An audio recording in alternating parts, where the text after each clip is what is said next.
Мінекей мен Халық банк филиалында тұрмын, бөлімшесінде тұрмын. Басшыларыңыз кім сіздің? Тиіспеңіз. Мен қазір полицияны шақырамын. Тиіспеңіз. Сіздің құқыңыз жоқ. Неге жоқ? Так, жоқ 100%. Тиіспеңіз. Мен сізге тағы да айтып отырмын. Қазақша айтыңыз. Біріншіден, екіншіден, басшы сізсіз ба? Бөлімшенің? Сіздер қай мемлекетте тұрасыздар білесіз ба? Снимка запрещается, мұнда қазақша айтыңыз біріншіден, екіншіден болады. 100% болады. Болады. Сөзімді бөлмеңіз. Сіз білесіз ба қай мемлекетте тұрғанымызды? Неге мына қыздың автоматтық шығады тек қана Ресей Федерациясының тілінде талонды басуға? Неге? Қалай сіздер жұмыс қаласыздар? Қалай солай болып жатыр? Мен айттым, неге десем, ол айтады автоматтық түрде.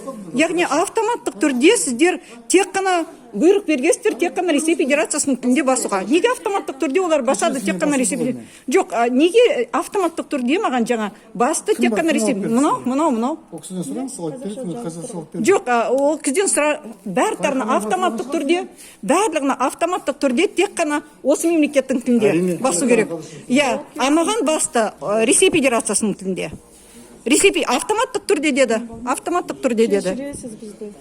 Сондықтан неке сондай болмасын.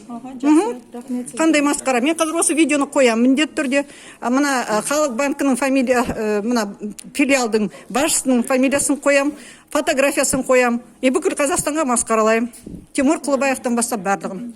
Сосын көреміз қалай сіз автоматтық түрде көрші мемлекеттің тілін кешірмеймін. Сіз білесіз ғой, сіз 5 жастағы бала емессіз. Неге қолыңызды сөйтіп нетесіз, сілтейсіз? 5 жастағы бала емессіз. 20-дан асқан шығарсыз, біліміңіз бар шығар, қай мемлекетте тұратынын білетін шығарсыз, мемлекеттік қандай екенін. Онда адам дұрысты тілде неге баспадыңыз?